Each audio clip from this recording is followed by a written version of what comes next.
11 o'clock at night has passed.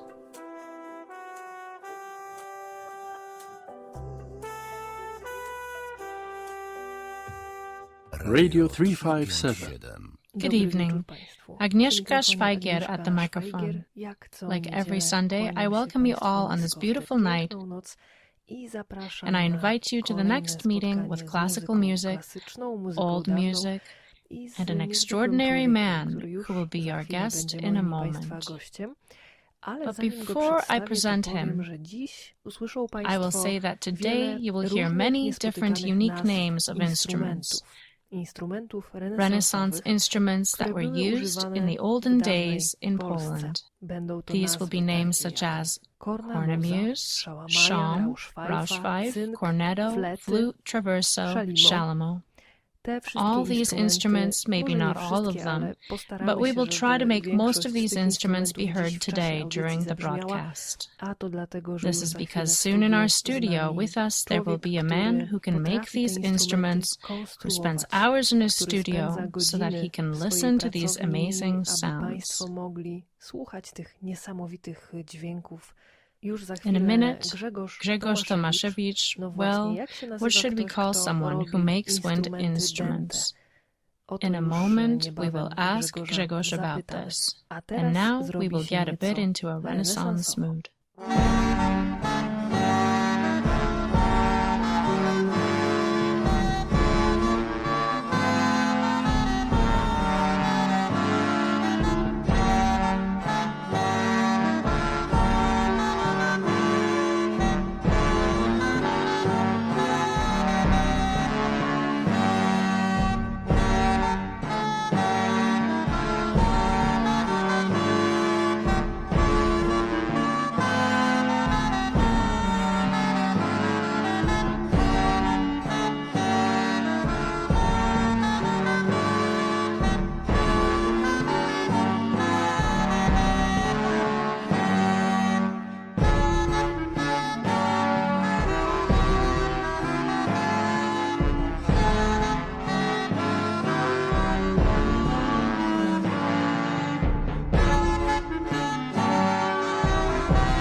Like I said, it would give off a feeling of the Renaissance.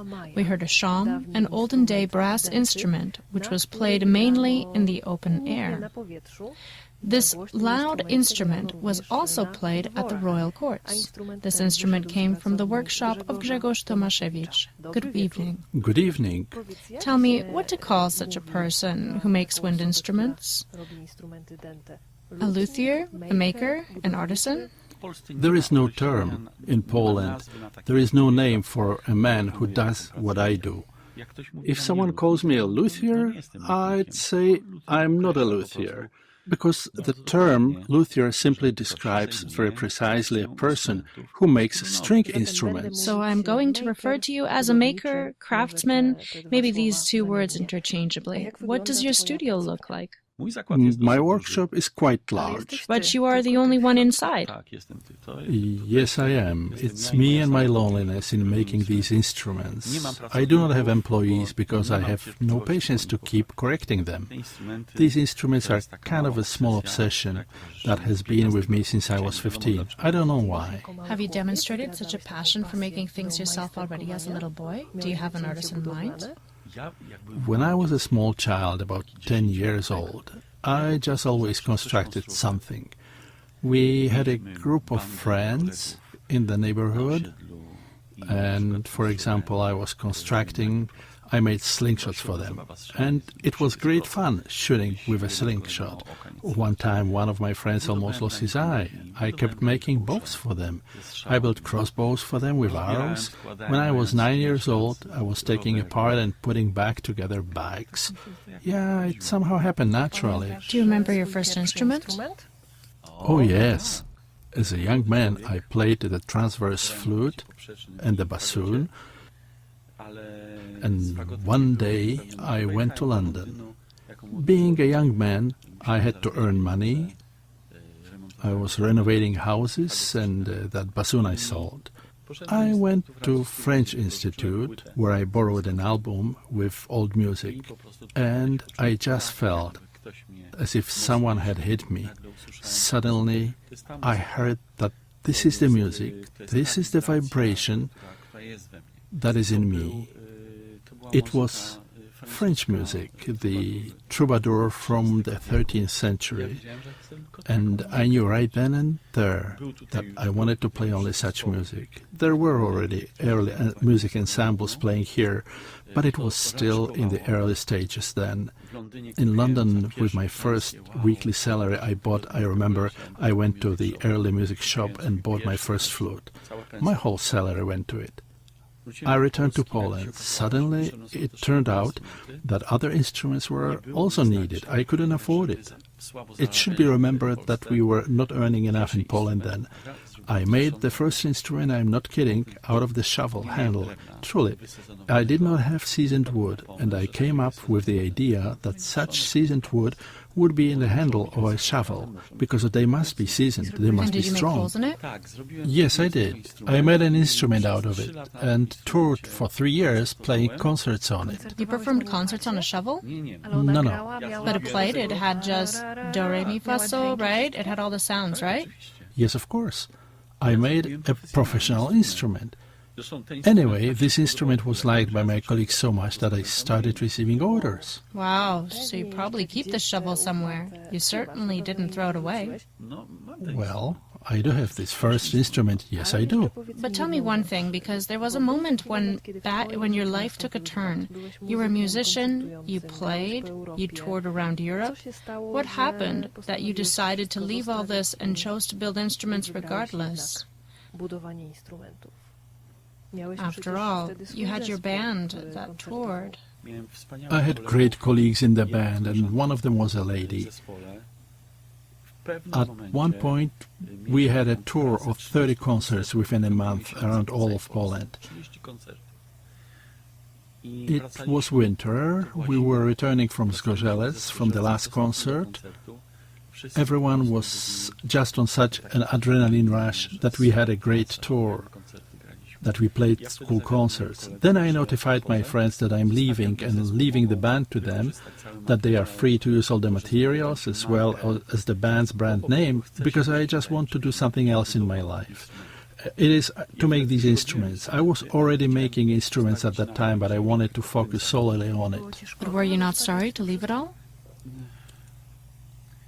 I played a lot of concerts.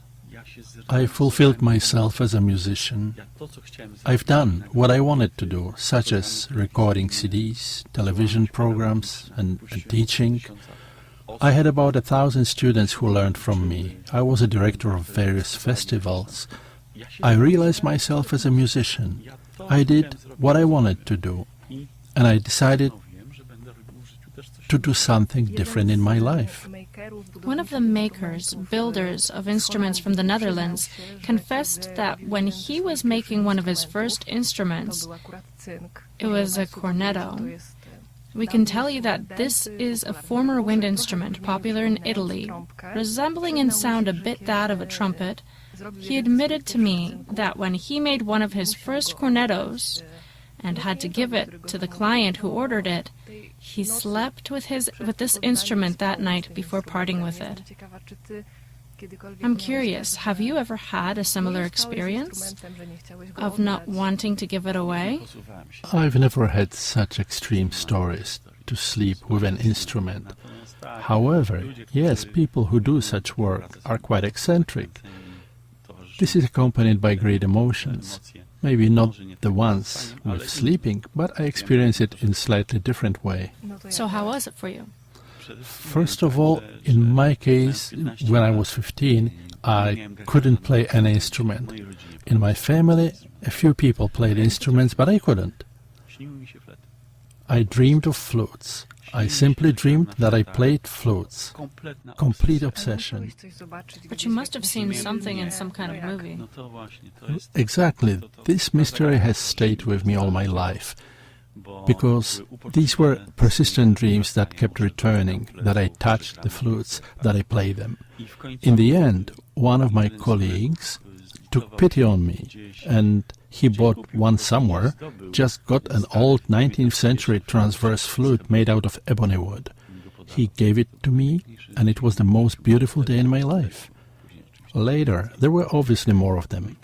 And yes, now when I meet my colleagues, they ask, Grzesiek, what do you do? And I'd say, well, I'm an entrepreneur, I make instruments. But you are a musician. I say, yes, I used to perform a lot of concerts. Now I have been a manufacturer of instruments for 25 years. 2 or 3 friends even told me, you know that back in school you said that you would make musical instruments. Well, okay, but the names of the instruments that can be seen on your website and which you make, we would say sound mysterious, like a Palmer, Rauschpfeife, cornetos. There might also be a flute. These are the names that today, might bring out a smile, because we have absolutely no idea what these instruments are. I even think that we might not be able to recognize the sounds of these instruments. Sure, yes, because my work is about recreating old instruments. I produce instruments that existed in the Middle Ages, Renaissance, Baroque and Classical period. I can also make contemporary flutes, for example folk instruments, or 19th century very beautiful English flutes, copies. But you have some kind of radar when you are walking around the museum, for example, and see a painting on which there are musicians. Do you try to somehow figure out how this instrument was made? How do you recreate these instruments? This is complicated, because in fact, as you said, these instruments have very strange names and are very strange overall, but our ancestors played them. Usually these were the instruments that were used at the royal courts. Some instruments have survived.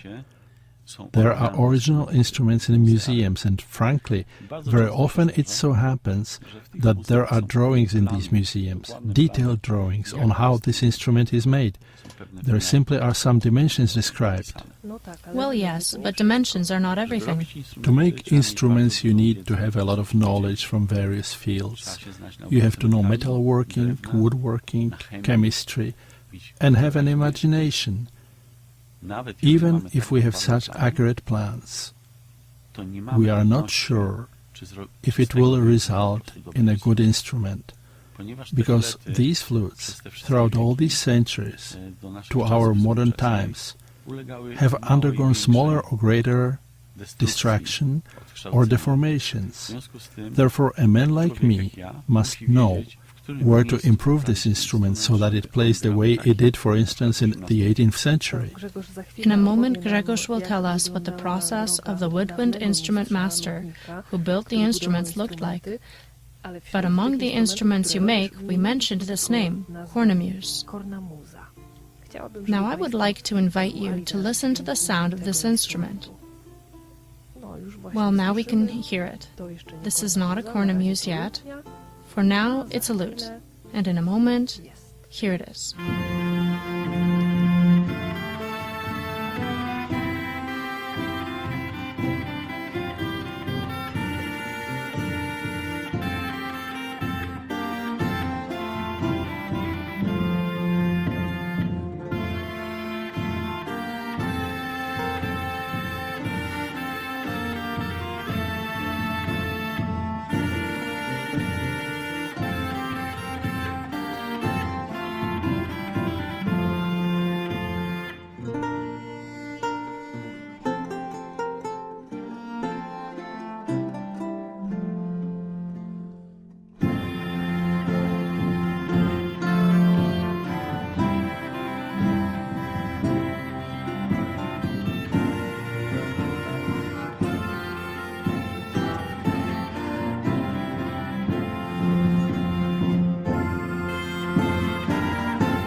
We have just heard the instrument, which is called the cornemuse, an instrument with a double reed hidden under the so-called cap.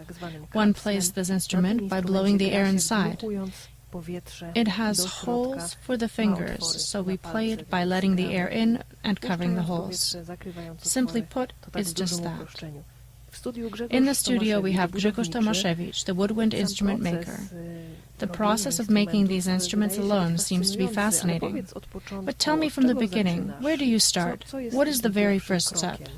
The process is the same as it was 500 years ago or 400 years ago. In principle, one follows the same path that the instrument maker went through in the 16th or 17th century. So let's start with the choice of wood, as a lot of instruments in the olden days were made out of tree species that grew in Europe. In Poland we have lakes, we have sea, plains, mountains, everything. And in our beautiful mountains excellent species of trees grow, such as cherry, like mountain sycamore, like maple, which are great for instruments. It all starts with looking for wood. I have a supplier who has been supplying me with wood for 20 years. He solely prepares wood for my instruments. First of all, it has to be very well and naturally weathered for 6, 7 or even 8 years. So it is cured naturally. It is turned over every year, moved, it is raised, and the wind whips it. Sometimes some water falls onto it if it rains. Well, has such a former master not gone to the He has forest? done exactly so.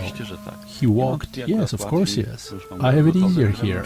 I have the wood already prepared, but former masters very often were going to the forest and simply selecting their wood themselves. Like they would pick one piece because it had a good winding and it was lying on a good slope. They would know, for example, that the mineral composition of the soil is very good there, so it will resonate well. This was done by Stradivarius, for example, with his violins. Everyone is trying to solve the mystery as to why these violins play like that. There is a lot involved in selecting the proper wood. I have heard that it has to do with the varnish, but it is No, it also is one not of... true. It is not just the varnish, it is the craftsmanship of this man, because these are things. In musical instruments there are in fact dozens of small elements that actually affect each other, and the sum of their interaction gives the effect that either it sounds well or not. For instance, when making a transverse flute, or any other instrument, if you make a mistake in building the channel, in resizing the flute channel and make a mistake of 0.5 millimeter, this flute may stop sounding at all, or will have a poor sound, or, for example, will have a bad intonation. I remember I once watched such a movie, Purple Violin, you probably know it. The story went that the master added to the instrument, probably he added it to the varnish, the blood of his late wife, and this violin was unique. It was purple because it was dyed with this blood. This is just a publicity stunt. But was the blood added? Absolutely not. It's nonsense. I am relieved.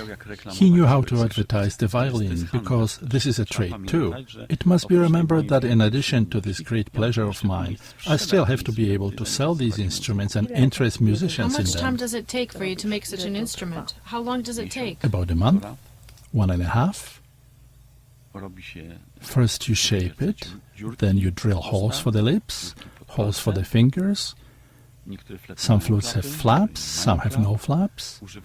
Then special oils are used, and that's what this art is all about. So we hear that this process of creating an instrument is complicated, but that is an understatement. Very complicated, yes. Honestly, how many times were you ready to give up this job? How many times have you had the flute crack in your hands? Very often, very often. No, well, at that moment very ugly words are just flying around. A small piece of grenadille or ebony costs, let's suppose, to make a flute, it costs 150 euros. Well, now it will be about 1,000 zlotys, so the wood itself is already very expensive. And now let's imagine that we are making this flute, and this flute has cracked.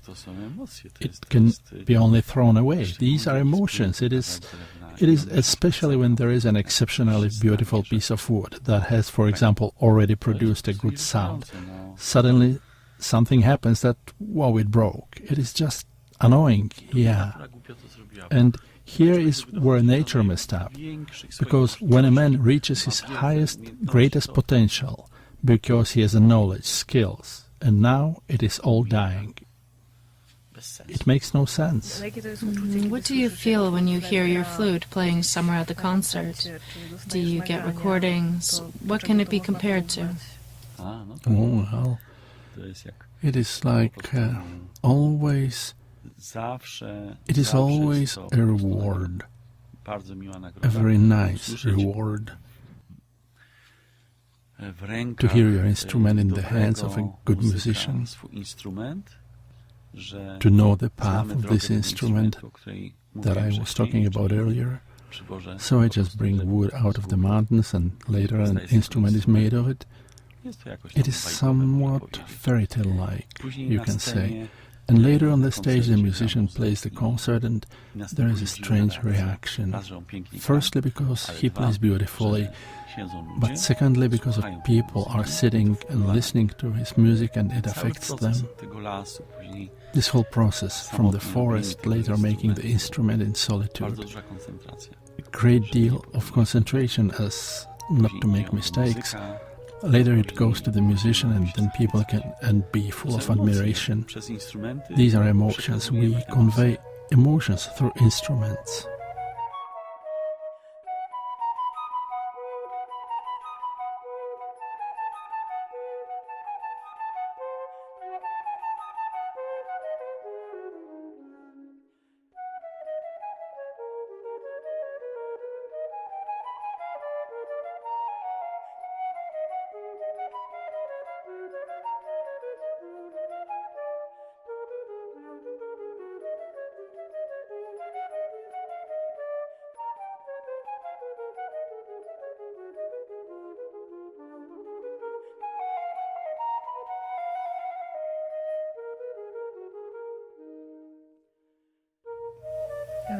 You just made me realize that we often overlook this path of creation by the master craftsman. I mean, we actually have the music we hear and it touches us, but we don't think about the instrument, how important the instrument is, and also that it was created by someone. There's always an audience present. Well, but that's how it is with everything that surrounds us. We are sitting in a studio where there is a computer, where there is a microphone, just like an entire team designs cars, and later others are impressed by them. I have a friend who works for a company that constructs cars, and he boasted that he has been creating an interior roof trimming for some German car for a year and a half. Right now we can hear one of the flutes that were created in your studio. A crystal clear sound, beautiful. What kind of reaction, one that you remember, some kind of compliment, the admiration from a musician? I once sent a set of flutes to Italy, where they like these flutes a lot. That musician said he was so happy to have them, because he felt as if they were like his second skin. They made him feel good. Yes, I heard this as well. Many people say that the instrument is an extension of your body, and it isn't stupid at all. It is not stupid. It is an absolutely normal phenomenon. For example, when I was still a student, my bassoon broke down, because I played bassoon too, so it broke down, and I had to get it fixed. So I had nothing to play for a few days, and I got one from my professor. He lent me his bassoon. I got used to it, and it became quite natural for me that for 2-3 days I played it just like him. You see, you have to remember that the same instrument, played by many musicians, will sound differently for each of them. This is actually a beautiful thing. We simply blow into the instrument our energy, our air, something what is only ours. And please imagine that I played my professor's bassoon for 2 or 3 days, sounding like him. In time, it quieted down in a way, as if the sound of this instrument was becoming my own. I know that's how it is, because this also happened to me at the musical academy, and also while borrowing the oboe from the professor I played like. Let someone wise explain Yes, this indeed. to us. I wanted to ask you for an explanation. Is there any logical explanation for how it is recorded in the wood? Indeed, there is a puzzle there as to why it works like this. I remember when you once said that a straight flute is paradoxically the most difficult instrument to make for the woodwind master craftsman. Yes, that's true. I'm currently not making straight flutes. My former company in Krakow, T&S, produced straight flutes. We were a small company, but for a few years we released thousands of flutes. Thousands. It is hard to believe. Can it be that our listeners or their children played them at schools? Very likely. It is probably still the case that straight flutes are still played at school in music class. I don't think this has changed, or has it? The Do you know? fact is that our politicians sometimes... Perhaps we shouldn't go there. I'll not talk about Okay. politics, but unfortunately once we had musical education in Polish schools, learning to play instruments such as flutes, and it was good. It was a good idea. I'm realizing many things during this conversation, and I think that my generation, for example, when we played flutes in primary school, or when our listeners did, or their children, there was a good chance that we might have played your flutes. You have played my flutes, for sure, because there were thousands of these flutes. We have made about 35,000 of these So you can flutes. imagine how many people hate you now because they had to practice Mary Had a Little Lamb. Life without flutes is chaos. This would be a good punchline, but I still want to roast you a bit longer. Forgive me. Just bear with me, since you said something interesting, that you were a school teacher, you're a musician, you performed at the concerts, you organized festivals, you were the artistic director of the early music ensembles, and now look, you chose the path of a loner, surrounding yourself by four walls. No, I consciously chose this path. Sometimes it is annoying because I'm alone in the studio. I work for a very long time. I joke that it's 8 days a week. Sometimes I finish my work at midnight. I come back home so exhausted that I crash. Well, you're by yourself.